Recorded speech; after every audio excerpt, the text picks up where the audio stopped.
Red colour ಬಾವುಟ ಹಾಕಿದ ನಂತರ ನೀವು ಯಾವುದೇ ಬೀಚಿಗಾಗಲಿ ನೀರಿಗಾಗಲಿ ಹೋಗಬಾರ್ದು ದಯವಿಟ್ಟು. ನಾನು ಕಾರವಾರದಿಂದ ಬೀಚಲ್ಲಿರುವ ಟೂರಿಸ್ಟ್ ಮಿತ್ರ ರಾಘವೇಂದ್ರ ಸಿಬ್ಬಂದಿ ಮಾತಾಡೋದು ನಿಮ್ಮ ಹತ್ರ.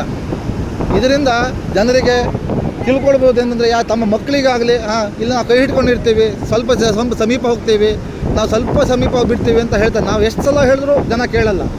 ಯಾಕೆಂದರೆ ಕಡ್ಲು ಒಂದೇ ಥರ ಇರೋಲ್ಲ.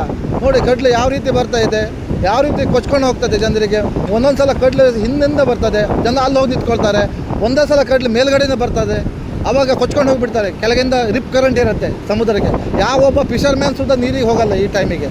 ಆದರೆ ಬಂದಂಥ ಪ್ರವಾಸಿಗರು ನಮ್ಮ ಮಾತಿಗೆ ಬೆಲೆನೇ ಕೊಡಲ್ಲ. ಒಂದೊಂದು ಟೈಮಿಗೆ ನಾವು ಇಷ್ಟಕ್ಕೆ ಹೇಳ್ತೀವಿ, ಯಾರು ಸಲುವಾಗಿ ಹೇಳ್ಕೊಳ್ತೀವಿ, ಯಾವುದೇ ಇನ್ಸಿಡೆಂಟ್ ಆಗಬಾರ್ದು ಅಂತ ಒಂದು ರಿಕ್ವೆಸ್ಟ್ ಮಾಡ್ಕೊಳ್ತೀವಿ ಪ್ರವಾಸಿಗರಿಗೆ. ಅಂದರೆ ನೀವು ಕಾರವಾರ ಆಗಲಿ ಕುಮಟಾ ಆಗಲಿ ಯಾವುದೇ ಸಮುದ್ರ ತೀರಕ್ಕೆ ಮಳೆಗಾಲದಲ್ಲಿ ಜೂನ್ ಜುಲೈ ಆಗಸ್ಟ್ ಯಾವುದೇ ಟ್ರಿಪ್ ಕೈಗೊಳ್ಳಬೇಡಿ ಅಂತ ವಿನಂತಿ ಮಾಡ್ಕೊಳ್ತೀವಿ.